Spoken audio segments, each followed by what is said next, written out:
प्यारे बच्चों, वेलकम है एक बार फिर आपका मेरे यूट्यूब चैनल पे। आज हम आप लोगों के लिए एक नया चैप्टर लेके आए हैं, सरफेस केमिस्ट्री। थ्योरेटिकल चैप्टर है, आप भी जानते हैं, और सरफेस केमिस्ट्री से हर साल एक या दो क्वेश्चन आपके पेपर में ज़रूर होता है। तो इसको अच्छे से रीड करिए, तैयार करिए, एनसीईआरटी से भी रीड करिए और वीडियो पूरा देखिए। वीडियो में जितनी चीज़ें आपको बताई जाएंगी उसको तैयार कर लेंगे तो एक सवाल आपका निश्चित है कि सही हो जाएगा। सरफेस केमिस्ट्री, जैसा कि नाम इस चैप्टर का रखा गया है, सरफेस यानी कि लगता है कि इसमें जो भी केमिस्ट्री होगी वो ऑन द सरफेस होगी, किसी चीज़ के सरफेस के ऊपर होगी। इसमें स्पेशली 3 टॉपिक्स आपके अलग अलग सुनने को मिलेंगे। एक टॉपिक इसमें आएगा एडजॉर्प्शन। एडजॉर्प्शन जो आज के वीडियो लेक्चर में हम डिस्कस करने वाले हैं। इसके अलावा एक नाम आप और सुनते हैं कोलाइड्स का, कोलाइडल सोल्यूशन का, जो बड़ा फेमस टॉपिक होगा। और एक टॉपिक इसमें आएगा कैटालिसिस। तो वास्तव में इस चैप्टर में जो सरफेस केमिस्ट्री का चैप्टर है, ये 3 अलग अलग टॉपिक्स का चैप्टर है। पहला टॉपिक जैसा हमने बताया एडजॉर्प्शन का, फिर हम लोग डिस्कस करेंगे कोलाइड्स के बारे में, और एक टॉपिक और आएगा कैटालिसिस। एडजॉर्प्शन ध्यान रखिए, एक सरफेस फिनोमिना है, सरफेस के ऊपर ये होता है, और इसमें होता ही है कि एक सब्सटेंस किसी दूसरे सब्सटेंस के सरफेस पे जाके बैठ जाता है, अंदर नहीं जाता, सरफेस पे आके बैठ जाता है। इसी फिनोमिना को हम एडजॉर्प्शन का फिनोमिना कहते हैं। एडजॉर्प्शन एक सरफेस फिनोमिना है, ऑन द सरफेस हमेशा होता है। तो देखिए, मैंने ये डायग्राम के द्वारा बना रखा हुआ है। सरफेस केमिस्ट्री का मतलब क्या होता है, देखिए डेफिनेशन लिखा हुआ है, process to attract and retain one substance on the surface of another, यानी एक पदार्थ दूसरे पदार्थ के सरफेस के ऊपर जाके बैठ जाता है। इसी प्रोसेस को हम एडजॉर्प्शन कहते हैं। एक हमने डायग्राम के माध्यम से बना रखा है, जैसे ये कोई सॉलिड टाइप का सब्सटेंस है और ये इसकी सरफेस है, और इस पे आगे से बाहर से ऊपर से एडजॉर्बेट कहते हैं, जो आके बैठता है उसको हम एडजॉर्बेट कहते हैं, और जिसके सरफेस पे ऐसा होता है उसको हम एडजॉर्बेंट। तो इस टॉपिक में 2 नाम आपके लिए बहुत फेमस आएंगे, जो बार बार आपको ध्यान देना पड़ेगा। एडजॉर्बेंट यानी जिसकी सरफेस होती है वो एडजॉर्बेंट कहलाता है, और जो पदार्थ, जो सब्सटेंस उस पे आके बैठता है वह कहलाता है एडजॉर्बेट। तो ये 2 नाम में बड़ा थोड़ा सा डिफरेंस है, एडजॉर्बेंट और एडजॉर्बेट में। ये हमने डायग्राम से बना दिया है ताकि आप अच्छे से समझ जाइए। एडजॉर्बेट जो किसी के सरफेस पे जाके बैठेगा, जैसे गैस वगैरह, डस्ट वगैरह। देखिए, इसके बहुत सारे एग्जाम्पल हम लोग डेली लाइफ में देखते हैं। जैसे कमरे में टाइल्स लगी होती है, झाड़ू वगैरह लगती है, तो आप जानते हैं ना, धूल वगैरह हवा में उड़ती है, लेकिन थोड़े समय के बाद वो धूल जो है सरफेस पे आके बैठ जाती है। तो जो धूल है, डस्ट है जो बैठ रहा है, वो एडजॉर्बेट कहलाएगा, और जो टाइल्स लगी हुई हैं, मार्बल्स लगे हुए हैं सरफेस पे, सरफेस का, वो आपका एडजॉर्बेंट होगा। तो देखिए, इसमें हमने कुछ कॉमन एडजॉर्बेंट के नाम लिख रखे हैं। देखिए, चारकोल एक बहुत अच्छा एडजॉर्बेंट होता है। इसके अलावा silica gel, alumina gel, clay, colloids और मेटल्स, ये सारे कॉमन एडजॉर्बेंट हैं जो अक्सर इस्तेमाल किए जाते हैं।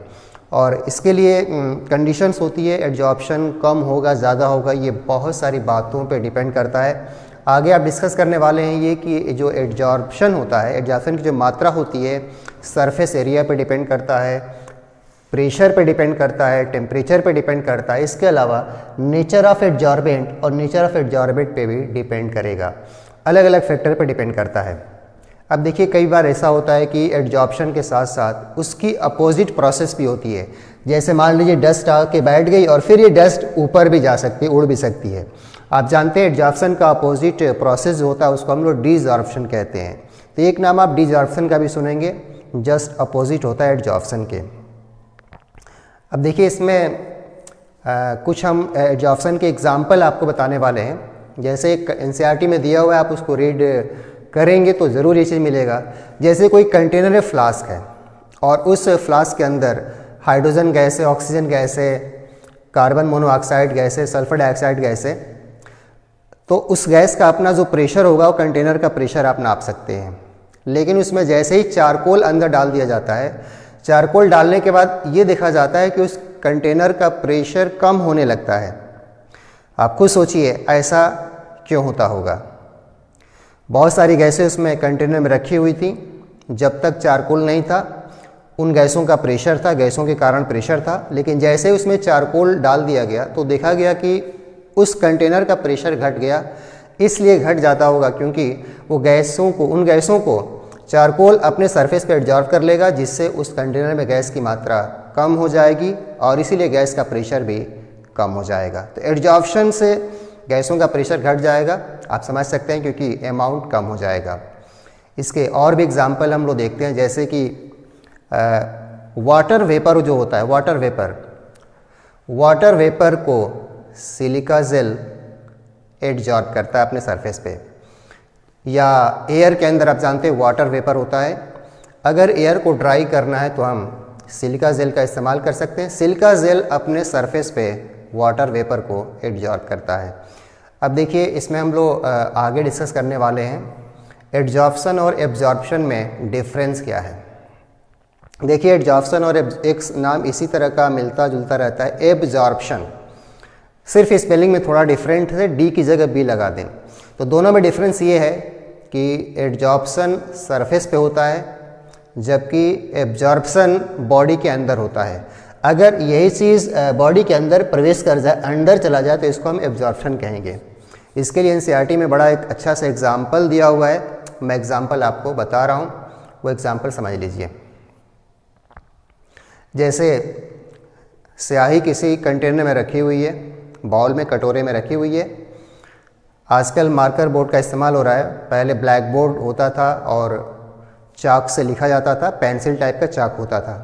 अगर उस चाक को हम स्याही के अंदर डीप करते हैं, डुबाते हैं, अगर स्याही ब्लू कलर की होगी तो आप जानते हैं चाक भी पूरा ब्लू कलर का हो जाएगा। लेकिन जो चाक ब्लू कलर का होगा वो बाहर ब्लू कलर का होगा, लेकिन जब अंदर आप उसको तोड़ेंगे तो अंदर वो वाइट ही रह जाता है, लेकिन उसके अंदर नमी आ जाती है।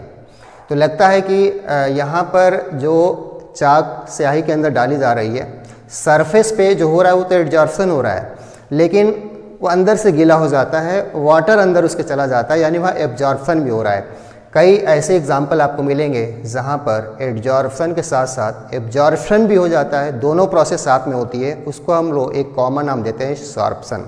यानी सॉर्प्शन मीन्स का मतलब होता है एब्जॉर्प्शन प्लस एब्जॉर्प्शन। इसका एक एग्जाम्पल आपको बता दूं, वाटर वेपर जो होता है, वाटर वेपर, ध्यान रखिए एनसीईआरटी में दिया हुआ है, वाटर वेपर को एनहाइड्रस कैल्शियम क्लोराइड एब्जॉर्ब करेगा, जबकि सिलिका जेल एब्जॉर्ब करता है। तो ध्यान रखिए, ये दो हमने जो बातें बताई हैं वाटर वेपर के बारे में, दो अलग अलग बातें हैं। अगर उसको हम एनहाइड्रस CaCl2 में डालेंगे तो उसमें एब्जॉर्ब हो जाता है, अवशोषित हो जाता है, जबकि अगर हम सिलिका जेल पे रखते हैं तो वो उसको एब्जॉर्ब करता है। तो ये तो एग्जाम्पल रहा एब्जॉर्प्शन और एब्जॉर्प्शन का। अब हम लोग मेन टॉपिक पे आएंगे एब्जॉर्प्शन के बारे में, कि एब्जॉर्प्शन की मैकेनिज्म क्या होती है, किस तरह से होती है। आगे देखिए, मैकेनिज्म ऑफ एब्जॉर्प्शन। तो इसमें हम लोग ये डिस्कस करने वाले हैं कि एब्जॉर्प्शन होने के दौरान किन किन चीज़ों पे असर पड़ता है, क्या चीज़ घटती है, क्या चीज़ बढ़ती है। तो इसमें हम एक फेमस बात करेंगे, थर्मोडायनामिक्स आपने ऑलरेडी पढ़ रखा है। थर्मोडायनामिक्स में एक नाम आपने सुना था एंथैल्पी के बारे में। तो एंथैल्पी क्या होना चाहिए, एंथैल्पी चेंज क्या होना चाहिए। देखिए, जहाँ तक एब्जॉर्प्शन की बात है तो इसमें अट्रैक्शन की बात आ रही है, यानी एब्जॉर्बेंट और एब्जॉर्बेट के बीच अट्रैक्शन होता है, और अट्रैक्शन से हमेशा जानते हैं एनर्जी रिलीज होती है, और जो मात्रा अट्रैक्शन से एनर्जी जो मात्रा रिलीज होती है उसको हम हीट ऑफ एब्जॉर्प्शन कहते हैं। रिलीज एनर्जी आप जानते हैं हमेशा एक्सोथर्मिक होती है। एनसीईआरटी में इस एनर्जी का एक और नाम दिया है सरफेस एनर्जी। आप कह सकते हैं कि एब्जॉर्प्शन के दौरान हीट इवॉल्व होती है, हीट रिलीज होती है, जिसको एक्सोथर्मिक कहेंगे, डेल्टा एच उसका नेगेटिव होगा, और उस एनर्जी का एक और नाम दिया है एनसीईआरटी में सरफेस एनर्जी। तो याद रखिए, सरफेस एनर्जी डिक्रीजेज कह सकते हैं, एंथैल्पी डिक्रीजेज कह सकते हैं, एक्सोथर्मिक कह सकते हैं। तो मैं यहाँ लिख भी देता हूँ, एब्जॉर्प्शन ध्यान रखिए एक एक्सोथर्मिक प्रोसेस है।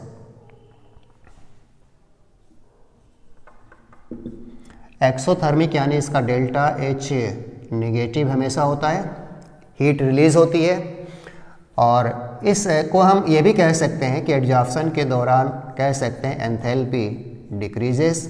एंथैल्पी को बल्कि एक और नाम दिया हुआ है इस टॉपिक के अंदर, सरफेस एनर्जी।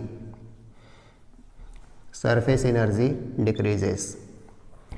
अब देखिए एक चीज़ और, ये तो एंथैल्पी की बात हो गई, और ध्यान रखिए इस हीट का नाम दिया जाता है हीट ऑफ एब्जॉर्प्शन कहते हैं, हीट ऑफ एब्जॉर्प्शन। तो हीट ऑफ एब्जॉर्प्शन नेगेटिव में होता है, एक्सोथर्मिक होता है, हीट निकलती है due to attraction between adsorbate and adsorbate molecules. अब दूसरी बात आती है, ये बताइए जहाँ तक एडजॉर्प्शन जब होने लगेगा तो जो मॉलिक्यूल्स गैस की तरह हवा में उड़ रहे होंगे धीरे धीरे उस पर सेटल डाउन होंगे। सेटल डाउन होने से उनका फ्रीडम कम होने लगेगा। आप बताइए, खुद ही सोचिए, जब सेटल डाउन होने लगेंगे तो इससे उनकी रैंडमनेस कम होने लगेगी। रैंडमनेस कम होने का मतलब आप जानते हैं एंट्रोपी का घटना। तो यहाँ पर ध्यान रखिए, एंट्रोपी भी चेंज होता है, वो भी निगेटिव होता है क्योंकि रैंडमनेस कम होगी। आप जानते हैं रैंडमनेस का मेजरमेंट एंट्रोपी के द्वारा किया जाता है। तो हम कह सकते हैं एंट्रोपी डिक्रीजेस। एंट्रोपी डिक्रीजेस का मतलब आप कह सकते हैं डेल्टा एस बी निगेटिव। तीसरा पॉइंट देखिए, एडजॉर्प्शन आप जानते हैं एक प्रकार का स्पॉन्टेनियस प्रोसेस है, और जब स्पॉन्टेनियस प्रोसेस की बात आती है तो स्पॉन्टेनियस प्रोसेस का डेल्टा जी ऑलवेज निगेटिव, ये पहले से आप लोग जानते हैं, डेल्टा जी ऑलवेज निगेटिव। तो ओवरऑल मैं तीनों को अगर कंबाइन कर देता हूँ तो तीनों को एक साथ कहा जाए कि एडजॉर्प्शन प्रोसेस में enthalpy decreases, entropy decreases, gives free energy decreases, तीनों नेगेटिव होता है। ध्यान रखिए, ये सामने हमने लिख भी रखा है, तीनों नेगेटिव होता है। अब थोड़ा सा थर्मोडायनामिक्स के फार्मूले पे आ जाइए, तो delta G is equal to delta H minus T delta S होता है। जैसा कि ऊपर लिखा हुआ है, एक्सोथर्मिक होने की वजह से ये निगेटिव है, और एंट्रोपी डिक्रीज हो रहा है तो ये भी निगेटिव है। आप जानते हैं ये निगेटिव और ये निगेटिव मल्टीप्लाई होकर पॉजिटिव हो जाएगा। तो जब ये निगेटिव मिलकर पॉजिटिव हो जाएगा तो ये पार्ट पॉजिटिव है, ये पार्ट निगेटिव है, जबकि ये स्पॉन्टेनियस होने की वजह से इसको ऑलवेज हमको निगेटिव रखना है। अगर ये निगेटिव आना ही आना है तो इसके लिए आप जानते हैं इसकी वैल्यू बड़ी होनी चाहिए ताकि ये निगेटिव आए। तो एडजॉर्प्शन प्रोसेस चूँकि स्पॉन्टेनियस होता है, स्पॉन्टेनियस के लिए डेल्टा जी हमेशा निगेटिव होना चाहिए, इसलिए डेल्टा एच सफिशिएंटली हाई होना चाहिए इसकी तुलना में, क्योंकि ये माइनस इंटू माइनस प्लस हो जाएगा और ये माइनस है, ये बड़ा होना चाहिए ताकि ये निगेटिव आता रहे। और अगर मान लीजिए बाई चांस अगर ये दोनों बराबर हो जाए तो आप जानते हैं ये निगेटिव पॉजिटिव है, ये निगेटिव है, अगर ये दोनों बराबर हो जाए तो डेल्टा जी जीरो आ सकता है। डेल्टा जी जीरो होने पे आप समझ सकते हैं एडजॉर्प्शन इक्विलिब्रियम प्राप्त कर लेगा। तो ऐसा स्टेज भी कभी कभी आ देता है, लेकिन मेन पॉइंट याद कर लीजिए, एडजॉर्प्शन एक एक्सोथर्मिक प्रोसेस है, enthalpy decreases, surface energy decreases कह सकते हैं, डेल्टा एच का साइन नेगेटिव होता है, उस हीट को हम नाम देते हैं हीट ऑफ एडजॉर्प्शन। एंट्रोपी घटती है क्योंकि रैंडमनेस घटती है, पार्टिकल सेटल डाउन होते हैं, उनका रैंडम मोशन कम होने लगता है तो एंट्रोपी भी घटेगी, डेल्टा एस भी निगेटिव, और स्पॉन्टेनियस होता है प्रोसेस इसलिए डेल्टा जी भी निगेटिव। तो तीनों जो थर्मोडायनामिक्स के अंदर आता है नाम, तीनों टाइप की जो एनर्जीज़ हैं सब निगेटिव होती है एडजॉर्प्शन के लिए। अब हम डिस्कस करने वाले हैं टाइप ऑफ एडजॉर्प्शन। आगे देखिए कितने तरह के एडजॉर्प्शन होते हैं। टाइप ऑफ एडजॉर्प्शन, तो एडजॉर्प्शन दो प्रकार का होता है, एक होता है फिजिकल एडजॉर्प्शन जिसको फिजिजॉर्प्शन कहते हैं, और एक होता है केमिकल एडजॉर्प्शन जिसको हम केमिजॉर्प्शन कहते हैं। दोनों की अपनी अपनी खासियत होती है। तो चलिए डिस्कस करते हैं फिजिकल एडजॉर्प्शन का नाम कब दिया जाएगा और केमिकल एडजॉर्प्शन नाम कब दिया जाएगा। तो पहला टाइप है इसका फिजिकल एडजॉर्प्शन, हालांकि इसको शॉर्ट में हम लोग फिजिजॉर्प्शन भी कहते हैं। असल में ये दो जो कैटेगरी बनाई गई है एडजॉर्प्शन को देख के बनाई गई है। अगर एडजॉर्बेट और एडजॉर्बेंट के बीच, यानी जो आके बैठ रहा है और जिसके ऊपर बैठ रहा है, जिसके सरफेस बैठ रहा है, उनके बीच अगर फोर्स वीकेस्ट फोर्स है, यानी वॉन्डर वाल्स टाइप का फोर्स है, अट्रैक्शन कम है, तो उस तरह का एडजॉर्प्शन कहलाता है फिजिकल एडजॉर्प्शन। फिजिकल एडजॉर्प्शन का मतलब वॉन्डर वॉल्स अट्रैक्शन हो, अगर वीकेस्ट अट्रैक्टिव फोर्स हो एडजॉर्बेट और एडजॉर्बेंट के बीच, तो उस टाइप का एडजॉर्प्शन कहलाता है फिजिकल एडजॉर्प्शन। तो ये वास्तव में जो नाम दिया गया है अट्रैक्टिव फोर्स के आधार पर।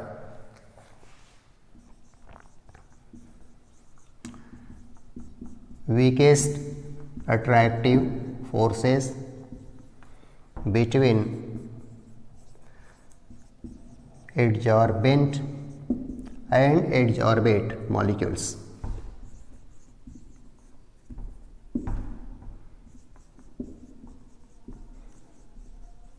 और इस फोर्स को आप कह सकते हैं लाइक वॉन्डर वॉल्स। इसीलिए इस एडजॉर्प्शन को कभी कभी हम लोग वॉन्डर वॉल्स एडजॉर्प्शन का भी नाम दे देते हैं।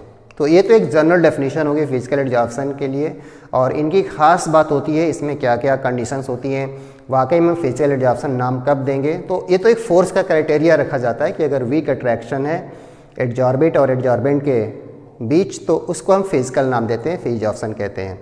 ये कब होता है आगे हम बहुत सारे एग्जाम्पल के द्वारा इनको बताएंगे। वॉन्डर वॉल्स एडजॉर्प्शन भी इसका दूसरा नाम है। याद रखिए, पूछा जाए कि फिजिकल एडजॉर्प्शन को और किस नाम से हम दे सकते हैं, तो आप इसको वॉन्डर वॉल्स एडजॉर्प्शन भी कह सकते हैं। सेकेंड नाम आता है केमिकल एडजॉर्प्शन का। केमिकल एडजॉर्प्शन या केमिजॉर्प्शन कहते हैं, केमिजॉर्प्शन। जैसा कि नाम है केमिकल, तो इसमें अट्रैक्टिव फोर्स ज़्यादा होता है, वो फोर्स केमिकल बॉन्ड जैसा फोर्स काम कर सकता है, यानी अट्रैक्शन अधिक होता है। और ये अट्रैक्शन फोर्स की तरह, बल्कि ये समझ लीजिए कि इसमें एडजॉर्बेंट और एडजॉर्बेट के बीच एक केमिकल बॉन्ड बन जाता है। वो केमिकल बॉन्ड आयनिक हो सकता है, कोवलेंट हो सकता है। तो जब एडजॉर्बेंट और एडजॉर्बेट के बीच बॉन्ड का फॉर्मेशन हो जाए, स्ट्रॉन्ग अट्रैक्टिव फोर्स हो जाए, तो उस तरह का एडजॉर्प्शन कहलाता है केमिकल एडजॉर्प्शन या केमिजॉर्प्शन। और जानते हैं जब बॉन्ड बनने की बात आती है, तो जब बॉन्ड बन जाता है कहीं पे, तो बॉन्ड फॉर्मेशन में एक एनर्जी आप काफ़ी अच्छे से जानते हैं, इसमें एक्टिवेशन एनर्जी इन्वॉल्व हो जाती है। क्योंकि एक्टिवेशन एनर्जी आप जानते हैं रिएक्शन होने के लिए, करने के लिए मिनिमम एनर्जी की आवश्यकता होती है, जो एक्टिवेशन एनर्जी, जो ऑलरेडी आप लोग काइनेटिक्स में डिस्कस कर चुके हैं। और इसीलिए इस एडजॉर्प्शन का एक और नाम है, ध्यान रखिएगा, एक्टिवेटेड एडजॉर्प्शन कहते हैं, एक्टिवेटेड एडजॉर्प्शन।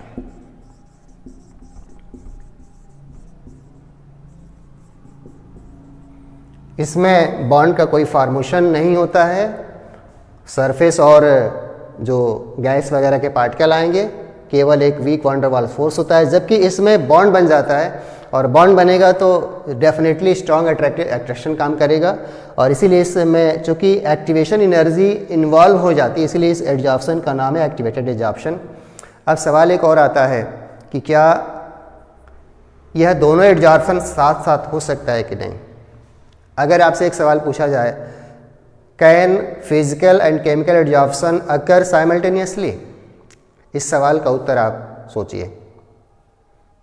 तो आपको बता दूं, फिजिकल एडजॉर्प्शन और केमिकल एडजॉर्प्शन साथ साथ हो सकता है, साइमल्टेनियसली हो सकता है, कंडीशंस थोड़ी सी बदलनी पड़ेगी। कई बार ऐसा होता है कि फिजिकल एडजॉर्प्शन केमिकल एडजॉर्प्शन में ट्रांसफ़र हो जाता है कंडीशन के हिसाब से। इसका एक एनसीईआरटी में एग्जाम्पल भी दिया है, एनसीईआरटी में बताऊंगा, लेकिन पहले इसका रीजन सुन लीजिए। बहुत से एडजॉर्प्शन जो लो टेम्परेचर पे फिजिकल एडजॉर्प्शन की तरह व्यवहार करते हैं, लेकिन जैसे ही टेम्परेचर उनका बढ़ाया जाता है तो वो केमिजॉर्प्शन में ट्रांसफ़र हो जाते हैं। यानी वहाँ पर दोनों साथ साथ हो सकता है, टेम्परेचर का वेरिएशन केवल करना पड़ेगा। इसका एग्जाम्पल दिया हुआ है, जैसे देख लीजिए, निकल है, कैटलिस्ट होता है, आप जानते हैं, उसके सरफेस पे हाइड्रोजन गैस आके बैठ जाता है पहले, ये तो फिजिकल एडजॉर्प्शन हुआ। लेकिन हाइड्रोजन गैस बाद में टूट जाता है, HH एटम में टूट जाता है और निकल के साथ बॉन्डिंग कर लेता है हाई टेम्परेचर पे, तो वो हो जाता है केमिकल एडजॉर्प्शन। तो ध्यान रखिए, एक फिजिकल एडजॉर्प्शन जो लो टेम्परेचर पे होता है, अगर टेम्परेचर हाई कर दिया जाए तो ट्रांसफ़र हो सकता है केमिकल एडजॉर्प्शन में। अब हम लोग कंपेयर करेंगे दोनों एडजॉर्प्शन में क्या क्या डिफरेंसेस हैं, कब कौन सा एडजॉर्प्शन होगा और किस कंडीशन में होगा। इसके अलावा हम लोग डिस्कस करेंगे कि कि इनकी निर्भरता प्रेशर पे कैसे होती है, टेम्परेचर पे कैसे होती है, सरफेस एरिया पे कैसे होती है, वो आप देखिए। कंपैरिजन हम लोग करेंगे आगे। तो कंपैरिजन मैंने बोर्ड पे कर दिया है, आप इसका स्क्रीनशॉट लेकर इसको आप अपनी कॉपी में लिख लेंगे तो ज़्यादा बेटर है, और मैं एक एक पॉइंट आपको समझा देता हूँ। हालांकि ये टेबल आप कहेंगे एनसीईआरटी में भी है, बिल्कुल है, लेकिन उसको थोड़ा सा और हमने सिंप्लीफाइड वे में लिखा हुआ है और इसको हम एक्सप्लेन करेंगे एक एक करके। तो दोनों में कंपैरिजन करिए और आपके पेपर में इसमें सब सवाल आएगा, आप कहेंगे इस टेबल सवाल कैसा आएगा, तो उसमें से हो सकता है 3 पॉइंट फिजिकल एडजॉर्प्शन का लिख देगा और 1 पॉइंट केमिकल का लिख देगा। पूछेगा कि फिजिकल एडजॉर्प्शन के लिए इनमें से क्या गलत है, तो 3 फिजिकल का होगा सही होगा, एक गलत होगा केमिकल वाला, वो आंसर आपको लगाना पड़ेगा। तो इसमें सवाल आते हैं इस तरह के, विच of the following is not correct for physical adsorption, not correct for chemical adsorption. तो इन पॉइंट्स को आपको दिमाग में बैठाना पड़ेगा। स्क्रीनशॉट आप ले सकते हैं और इसको अपनी कॉपी में नोट कर लेंगे तो ज़्यादा बेटर है। ध्यान रखिएगा, मैंने सवाल का तरीका बता दिया, आपके पेपर में क्वेश्चन इस पर किससे आएगा। तो देखिए, जैसा हमने शुरू में एक्सप्लेन किया था, फिजिकल एडजॉर्प्शन में वीक अट्रैक्टिव फोर्स होता है, वॉन्डर वॉल्स जैसा, जबकि केमिकल में स्ट्रॉन्ग अट्रैक्टिव फोर्स होता है, बॉन्ड का फॉर्मेशन हो जाता है। यह बॉन्ड हमने बताया था आयनिक या कोवलेंट में से कोई एक हो सकता है। सेकेंड पॉइंट देखिए, फिजिकल एडजॉर्प्शन स्पेसिफिक नहीं होता है। स्पेसिफिक ना होने का मतलब विशिष्ट नहीं होता, इसका मतलब किसी भी प्रकार की गैस किसी सरफेस पे जाके रुक सकती है, बैठ सकती है। और आप जानते हैं यह स्पेसिफिक मतलब विशेष कंडीशन में ही होती है, विशेष गैस ही एडजॉर्ब होगी। आप जानते हैं किसी सरफेस पे हर कोई पदार्थ बॉन्ड फॉर्मेशन नहीं कर सकता, कोई खास सब्सटेंस ही बॉन्ड फॉर्मेशन कर सकता है, इसलिए विशेष परिस्थितियों में विशेष गैसों का ही एडजॉर्प्शन होता है। तीसरा लिखा है यह रिवर्सिबल होता है, यानी यहाँ पर एडजॉर्प्शन और डिजॉर्प्शन दोनों हो सकता है, जबकि ये होता है इरिवर्सिबल। ये डिफरेंस है। और ये देखिए, ये पॉइंट बहुत महत्वपूर्ण है, depends upon nature of gas. इसको मैं और ज़्यादा एक्सप्लेन करूँगा, यानी गैस के हिसाब से देखना पड़ेगा कौन सी गैस कम एडजॉर्ब होगी, कौन सी गैस ज़्यादा एडजॉर्ब होगी। तो थोड़ा सा आपको मैं स्टेट ऑफ मैटर में लेकर जा रहा हूँ, जहाँ पे आपने लिक्विफिकेशन ऑफ गैसेस पढ़ाया था, वहाँ एक नाम आया था, याद करिए आप, क्रिटिकल टेम्परेचर का। लास्ट जब हमने स्टेट ऑफ मैटर का चैप्टर हम ख़त्म कर रहे थे तो वहाँ पे एक टॉपिक हमने पढ़ाया था लिक्विफिकेशन। लिक्विफिकेशन में हमने एक बात आपको बताई थी, वह गैस जिसका क्रिटिकल टेम्परेचर अधिक होता है उसको लिक्विफाई करना आसान होता है। Liquefaction proportional to critical temperature. यहाँ पे फिर से मैं दोहरा रहा हूँ, adsorption is directly proportional to critical temperature. ध्यान रखिएगा, यानी क्रिटिकल टेम्परेचर जितना ज़्यादा होता है उस गैस को लिक्विफाई करना आसान होता है, उस गैस का एडजॉर्प्शन भी आसानी से होता है। मेरा कहने का मतलब physical adsorption is directly proportional to critical temperature. TC मतलब क्रिटिकल टेम्परेचर, ध्यान रखिएगा। मतलब कि अगर 3-4 गैसों का क्रिटिकल टेम्परेचर दे दिया जाए, पूछा जाए कि which of the following gas adsorb first, adsorb more, तो आपका आंसर होगा वह गैस दीजिएगा आंसर जिसका क्रिटिकल टेम्परेचर ज़्यादा हो। वैसे आपको बता दें, लिक्विफिकेशन में भी बताया था, वह गैस आसानी से लिक्विफाई होती है, जल्दी लिक्विफाई होती है जिसका क्रिटिकल टेम्परेचर ज़्यादा होता है। तो ये सारी बातें एक दूसरे से रिलेट होती हैं। क्रिटिकल टेम्परेचर गैसों का देखकर हम बता सकते हैं कौन सी गैस ज़्यादा एडजॉर्ब होगी।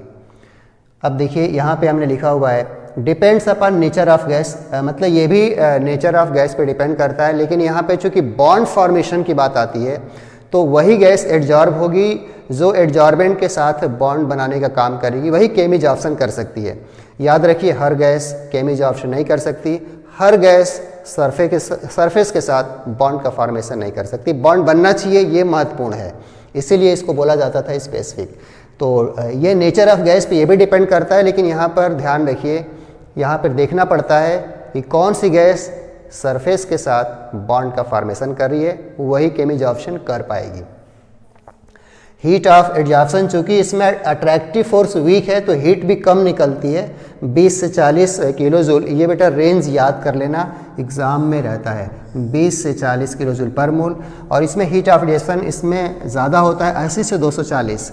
आप इसको लो और इसको हाई कह सकते हैं। आप कह सकते हैं फिजिकल एडजॉर्प्शन में हीट ऑफ एडजॉर्प्शन लो होता है, केमी एडजॉर्प्शन में हीट ऑफ एडजॉर्प्शन हाई होता है, अधिक होता है।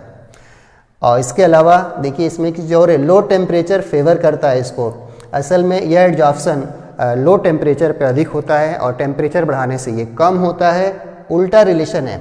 जबकि इसके लिए हाई टेम्परेचर फेवरेबल होता है, इसीलिए इसका रिलेशन केमी एडजॉर्प्शन का डायरेक्टली प्रोपोर्शनल टेम्परेचर होता है।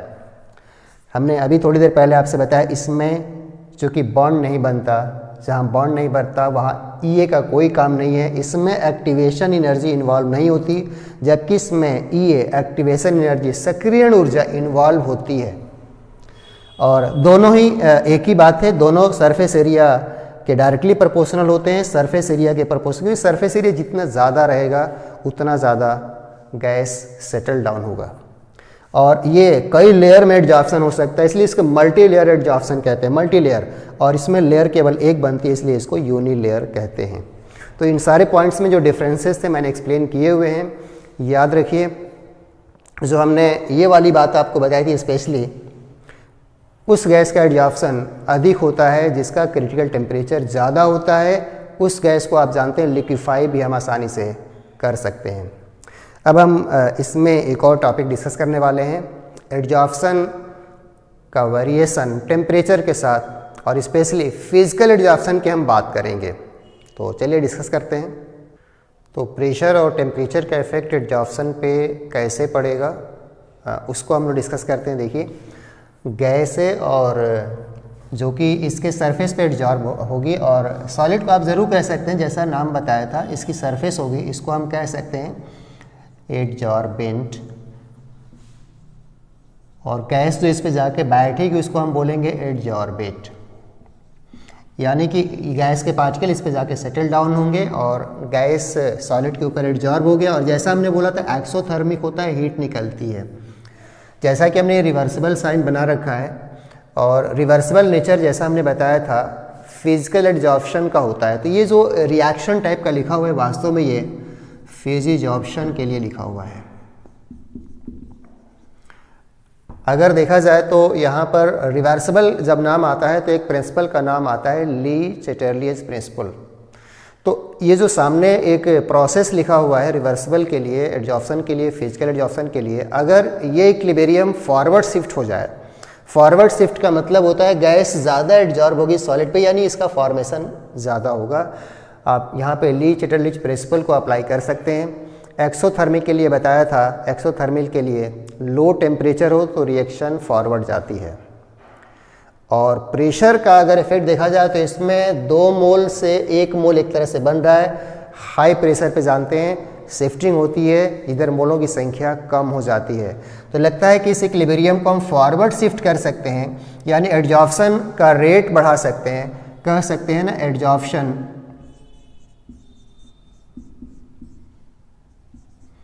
increases by high pressure and low temperature। और ये जो भी बात लिखा हुआ है ध्यान रखिएगा, ये जो भी बात लिखा है फिजिकल एडजॉर्प्शन के लिए, फेज एडजॉर्प्शन के लिए लिखा हुआ है। तो एडजॉर्प्शन का जो रेट होता है, एडजॉर्प्शन होने की जो दर होती है, प्रेशर बढ़ा के हम बढ़ा सकते हैं, और इसके लिए टेम्परेचर लो होता है। ये कह सकते हैं ये according to Le Chatelier's principle. NCERT में एक सवाल पूछा है, देखिएगा आप इंडेक्स क्वेश्चन में, कि टेम्परेचर बढ़ाने से फिजिकल एडजॉर्प्शन कम होता है कैसे। तो आप कहेंगे फिजिकल एडजॉर्प्शन एक प्रकार का रिवर्सिबल टाइप का नेचर का होता है, और एडजॉर्प्शन अधिक होने के लिए ये इक्विलिब्रियम फॉरवर्ड जाना चाहिए, और फॉरवर्ड एक्सोथर्मिक के लिए आप जानते हैं फॉरवर्ड जाने के लिए ली चैटर्लिज प्रिंसिपल के हिसाब से टेम्परेचर लो होना चाहिए। तो ये तो रहा मतलब इफ़ेक्ट जो है। अब हम लोग डिस्कस करेंगे इन दोनों पे, तो डिपेंड कर ज़रूर रहा है। तो कई बार ऐसा होता है कि हम इसको कांस्टेंट रखते हैं और प्रेशर का इफेक्ट पढ़ते हैं, या प्रेशर को कांस्टेंट रख के टेम्परेचर का इफेक्ट पढ़ते हैं। तो इसमें आप जानते हैं एक नाम सुना हुआ है आपका, आइसोथर्म कहा जाता है। अगर कांस्टेंट टेम्परेचर पे कुछ देखा जाए तो उसको आइसोथर्म कहेंगे, कांस्टेंट प्रेशर पे देखा जाए तो उसको हम लोग आइसोबार कहेंगे। तो हम डिस्कस करने वाले हैं एडजॉर्प्शन आइसोथर्म यानी एडजॉर्प्शन एट कांस्टेंट टेम्परेचर। तो हम डिस्कस करने वाले हैं एडजॉर्प्शन आइसोथर्म यानी कि एडजॉर्प्शन कांस्टेंट टेम्परेचर अगर रखा जाए तो उस पर प्रेशर का कैसा प्रभाव पड़ता है। यानी हम ताप को स्थिर रखने वाले हैं और दाब को बदलने वाले हैं। वैसे तो जनरली आप जानते हैं ना, प्रेशर बढ़ाने से एडजॉर्प्शन बढ़ता है अकॉर्डिंग टू ली चिटरलिच प्रिंसिपल, पहले ही कह चुके हैं। लेकिन ये कैसे बढ़ता है, इस पर एक साइंटिस्ट ने रिसर्च किया था और ये नाम बड़ा फेमस है आपके लिए। फ्रेंडलिक ने रिसर्च किया था। फ्रेंडलिक एडजॉर्प्शन आइसोथर्म भी कहा जाता है। तो फ्रेंडलिक एडजॉर्प्शन आइसोथर्म का इसका मतलब, इसमें हम लोग डिस्कस करने वाले हैं कि प्रेशर बदलने का एडजॉर्प्शन पे क्या प्रभाव पड़ेगा। तो इसमें कुछ मैथमेटिकल फार्मूले आते हैं, फार्मूले भी आपके पेपर में पूछे गए हैं, पूछे जा सकते हैं। तो इसमें कुछ चीज़ें हम कंसीडर करते हैं और तब जाके फार्मूला आपको बताते हैं। कंसीडर एक अमाउंट x माना जाता है। x का मतलब होता है अमाउंट ऑफ एडजॉर्बेट और एक m इसमें सिंबल दिया जाता है जिसको हम कहते हैं अमाउंट ऑफ एडजॉर्बेंट। अब ये क्या होता है, ये क्या होता है आप समझ जाएंगे। जिसका सरफेस होता है वो एडजॉर्बेंट होता है और इसमें एक फार्मूला डिफाइन किया जाता है x by m। x by m आप देख सकते हैं, x एब्जॉर्बेट का अमाउंट है जो एडजॉर्ब होगा सब्सटेंस, और m जो है एडजॉर्बेंट होता है। तो x बाई m को बोला जाता है, बल्कि कह सकते हैं एक्सटेंट ऑफ एडजॉर्प्शन, बल्कि इसको कह सकते हैं ना अमाउंट ऑफ एडजॉर्बेट पर ग्राम अमाउंट ऑफ एडजॉर्बेंट कह सकते हैं। अगर ये मास से डिवाइड किया जाए, इसके अमाउंट से डिवाइड किया है तो पर ग्राम कह सकते हैं। इस फार्मूले को पढ़ा जा सकता है अमाउंट ऑफ एडजॉर्बेट पर ग्राम एडजॉर्बेंट, या कह सकते हैं मास ऑफ एडजॉर्बेट पर ग्राम एडजॉर्बेंट कह सकते हैं।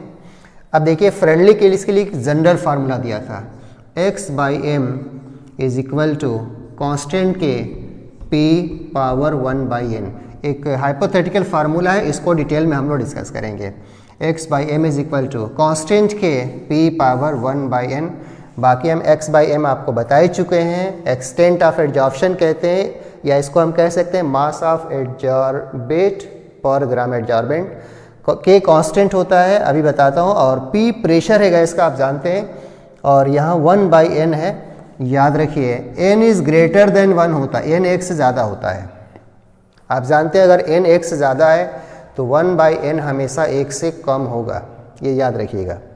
अब बात एक और एनसीईआरटी में दिया हुआ k और n की वैल्यू, ध्यान रखिए ये डिपेंड करता है किस पे डिपेंड करेगा। तो ये डिपेंड करता है नेचर ऑफ गैस जो एडजॉर्ब होती है, बल्कि ये कह सकते हैं कि एडजॉर्बेट और एडजॉर्बेंट के ऊपर डिपेंड करता है k और n की वैल्यू। तो इस फार्मूले को और हम लोग सिंप्लीफाई करने वाले हैं आगे चल के, वो देखिए आप। तो इस फार्मूले को थोड़ा हम लोग सिंप्लीफाई करेंगे और इस पे आपके पेपर में सवाल आता है x बाई m बराबर k p power 1 by n।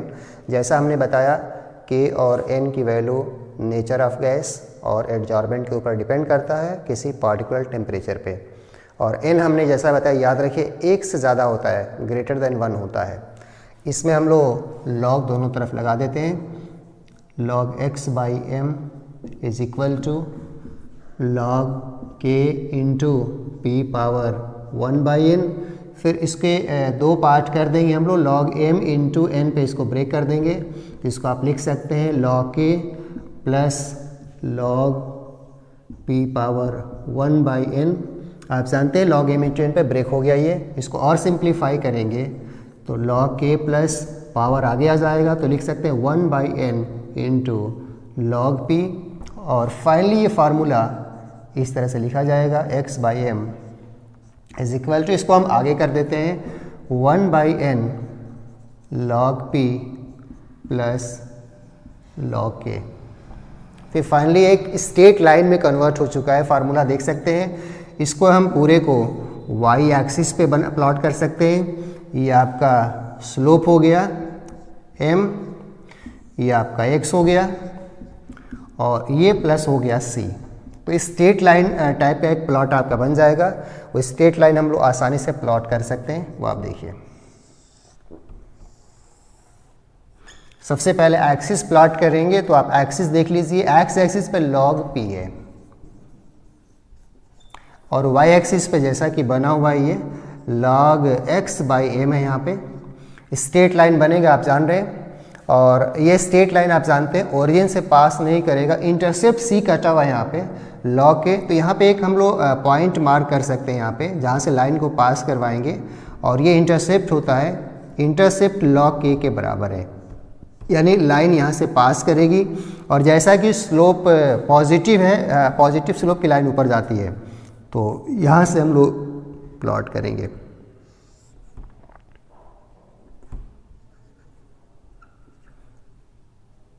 तो ये हमने स्ट्रेट लाइन जो प्लॉट की है इस समय देख सकते हैं आप लोग यहाँ पे। इस लाइन का स्लोप कितना है, तो यहाँ पे हम लोग स्लोप को बना के दिखा सकते हैं। देखो मेन लाइन ये है आपकी, स्ट्रेट लाइन मेन लाइन ये है और यहाँ पे लिख सकते हैं इस लाइन जो होगी इसका थीटा कह सकते हैं। आप जानते हैं ना टैन थीटा कोई स्लोप कहा जाता है और स्लोप इस फार्मूले के हिसाब से देख सकते हैं 1/n। तो ये ग्राफ किसके बीच प्लॉट किया गया, तो ग्राफ कह सकते हैं log x बाई एम और log p के बीच ग्राफ प्लॉट किया गया। यहाँ पे इसका इंटरसेप्ट log k को हम इंटरसेप्ट कह सकते हैं, इंटरसेप्ट। तो ये जो हमने ग्राफ की प्लॉटिंग की है, graph log x by M versus log p की प्लॉटिंग की गई है, log x by M versus log p। और इसमें आपसे सवाल पूछा जाएगा इस लाइन का, ये आगे भी आप चाहें तो बढ़ा सकते हैं। और देखिए हमने ये ग्राफ जो बनाया हुआ इस आधार पे आपसे एग्ज़ाम में इस ग्राफ का स्लोप पूछा है, तो स्लोप आप n नहीं बताएंगे, 1/n बताएंगे, 1/n और इंटरसेप्ट log k होता है। आपके पेपर में 1/n की वैल्यू तक पूछा गया था, तो 1/n की वैल्यू वेरीज करती है, ध्यान रखिए, varies from, varies between, actually 0 और 1 के बीच होता है, वेरीज बिटवीन 0 एंड 1। तो 0 और 1 के बीच, चूँकि nx ज़्यादा होता है, बताया था आपको nx ज़्यादा होता है तो 1/n 1 से कम हो जाएगा। और याद रखिए 0 से 1 के बीच आपको बताना है, 0-1 के बीच वैरी करता है। वैसे एनसीईआरटी में इसमें दिया है वैल्यू 0.1 और 0.5 के बीच जनरली इसकी वैल्यू होती है। तो एक रेंज भी एनसीईआरटी में दिया हुआ है। वैसे आपके एग्ज़ाम में जो सवाल आया था उसका आंसर 0 एंड 1 था, 0-1 के बीच होता है 1/n की वैल्यू। तो ये प्लॉट आपको तैयार रखना है स्लोप बताने के लिए, इंटरसेप्ट बताने के लिए, और प्लॉटिंग की गई है, ध्यान रखिए, log x बाई एम और log p के बीच। अब देखिए इस ग्राफ से जुड़े हुए कुछ और डिस्कशन आगे।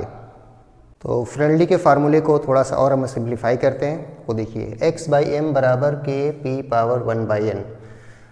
जैसा कि हमने बताया 1/n 0 और 1 के बीच होता है, लेकिन यदि मान लिया जाए कि 1/n सपोज करिए 0 हो जाए, तो ये फार्मूला कैसा हो जाएगा, 1/n 0, इसको 0 पुट करेंगे, p पावर 0 1 हो जाएगा, तो x बाई एम बराबर आ जाएगा k यानी कांस्टेंट।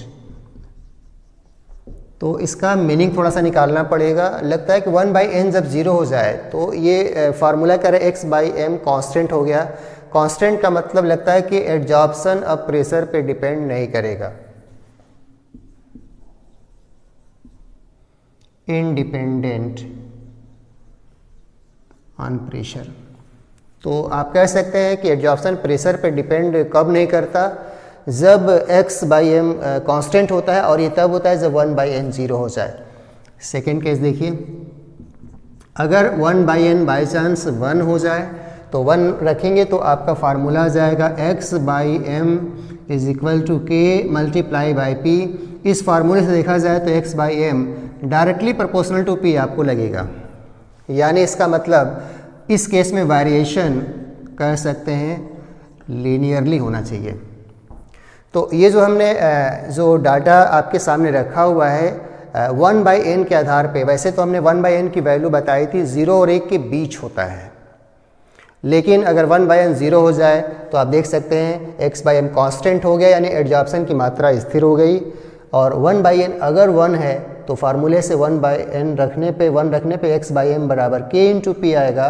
कांस्टेंट है, प्रोपोर्शनल टू p रखेंगे। आप जानते हैं ऐसा रिलेशन होता है लीनियर। तो ऐसा हम लोग थोड़ा सा एक ग्राफ के माध्यम से अगर इसको समझते हैं तो ग्राफ के माध्यम से इसको देखिए आप।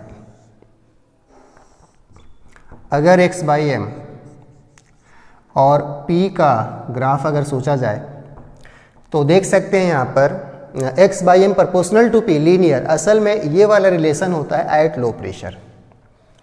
एट लो प्रेशर देख सकते हैं स्ट्रेट लाइन है, उसके बाद ये थोड़ा सा कर्व टाइप का मुड़ जाता है ये, और मुड़ने के बाद फिर ये पैरेलल हो जाता है इस तरह से।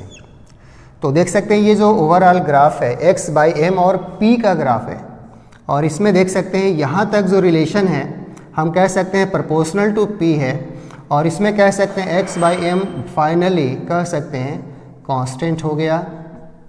और एक हमने ये रेंज बना रखा है इसके बीच जो कर्व टाइप का है, वास्तव में कह सकते हैं कि इसमें जो x/m का रिलेशन है proportional to p power 1/n होना चाहिए।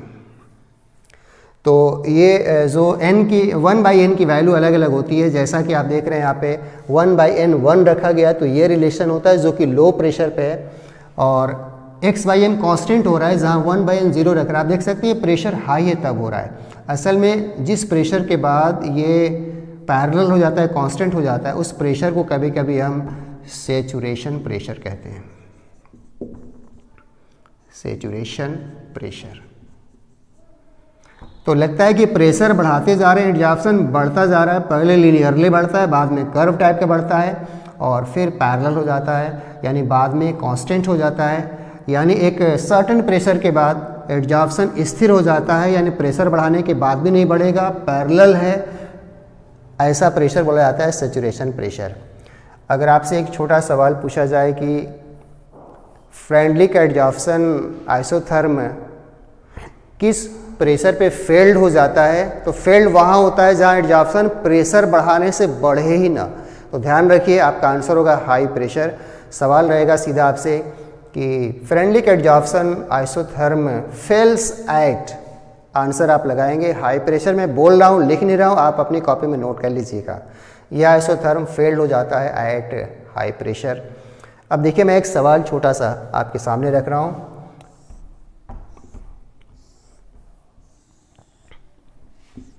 x/m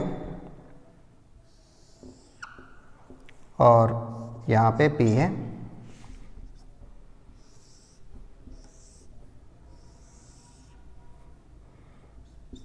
T1, T2, T3। और ध्यान रखिए ये जो आइसोथर्म पढ़ाया गया आपको फ्रेंडलिक वाला, ध्यान रखिए ये फिजिकल एडजॉर्प्शन पे ही अप्लाई होता है। फिजिकल एडजॉर्प्शन के लिए हम लोग पढ़ रहे हैं यहाँ पे। तो चलिए बताइए ये जो ग्राफ बना हुआ है, ग्राफ देख के बताइए x/m और p का प्लॉट है। इसमें से आपको बताना है T1, T2, T3 में से कौन सा टेम्परेचर ज़्यादा है, कौन सा कम है। तो देख सकते हैं ग्राफ इसी टाइप का है, इसी से काफ़ी मिल रहा है, लेकिन अलग अलग टेम्परेचर पे। ये T1 टेम्परेचर पे है, या T2 टेम्परेचर पे, T3 पे। आप देख सकते हैं T3 की लाइन सबसे ऊपर बनी है, यानी इसका एडजॉर्प्शन अधिक हुआ है। आप जानते हैं इस एक्सिस पे एडजॉर्प्शन की मात्रा है, और ये मात्रा सबसे ऊपर है। एडजॉर्प्शन अधिक तब होता है जब टेम्परेचर कम होता है। आप जानते हैं टेम्परेचर कम होता है। फिजिकल में आपने अभी ली चैडल प्रिंसिपल की बात की थी ना, कि फेवर होता है लो टेम्परेचर पे, यानी फेवर लो टेम्परेचर का मतलब लो टेम्परेचर पे एडजॉर्प्शन अधिक होता है इसका। तो समझ सकते हैं इसमें x/m, देखिए T1 का x/m बहुत कम है, सबसे कम है, यानी इस टेम्परेचर पे एडजॉर्प्शन कम हुआ है। ये दूरी बहुत कम है, देख सकते हैं एडजॉर्प्शन कम है, यानी टेम्परेचर इसका सबसे ज़्यादा होगा। यानी कह सकते हैं इसका ऑर्डर होना चाहिए T1 is greater than T2 is greater than T3।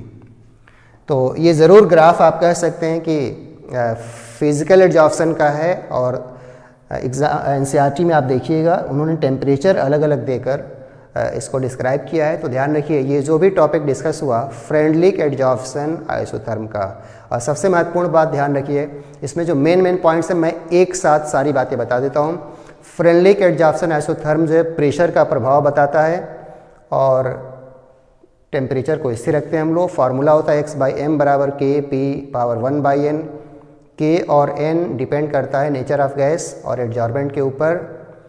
इसमें x/m को हम एक्सलेंट ऑफ एडजॉर्प्शन कहते हैं या अमाउंट ऑफ एडजॉर्बेंट पर ग्राम एडजॉर्बेंट। इसके अलावा जो फार्मूला डिफाइन किया गया उसके बाद लॉग लिया गया। लॉग x/m log p का प्लॉट था जिसमें स्लोप आया था 1/n, इंटरसेप्ट आया था log के 1/n की वैल्यू 0 और 1 के बीच होती है। और फाइनली जो मैंने आपको बताई, फ्रेंडली एडजॉर्प्शन आइसोथर्म फेल्ड हो जाता है एट हाई प्रेशर। तो ये रहा एडजॉर्प्शन का टॉपिक। आगे हम एक और फेमस टॉपिक लेके आएंगे, तो बेहतर है कि इस वीडियो लेक्चर को आप 2 बार कम से कम देखिए ताकि इसके टॉपिक्स आपको अच्छे से याद हो जाएं। थ्योरेटिकल सवाल होगा और आप सही कर सकते हैं अगर पेपर में सवाल आता है तो। एग्ज़ाम में आए हुए नीट के सवाल इससे जुड़े हुए जितने भी आप कर डालिए सारे सवाल आपके लग जाएंगे, मुझे पूरी उम्मीद है। अगला वीडियो लेक्चर कोलाइडल सोल्यूशन का, कोलाइड्स का आएगा, जिसका सवाल 2021 में है, 2020 में या 19 में भी आया था। तो अगला वीडियो लेक्चर के लिए तैयार रहिएगा आप, कोलाइडल सोल्यूशन। और हो सके मेरी रिक्वेस्ट है कि आप कोलाइडल सोल्यूशन एक बार ज़रूर NCERT से रीड करके वीडियो देखिए, जिससे आपको ज़्यादा से ज़्यादा फ़ायदा हो, क्योंकि याद करने वाले चैप्टर्स हैं। एक बार आप पढ़े रहोगे तो वीडियो देखने में मज़ा आएगा और तैयारी आपकी तुरंत अच्छे से हो जाएगी।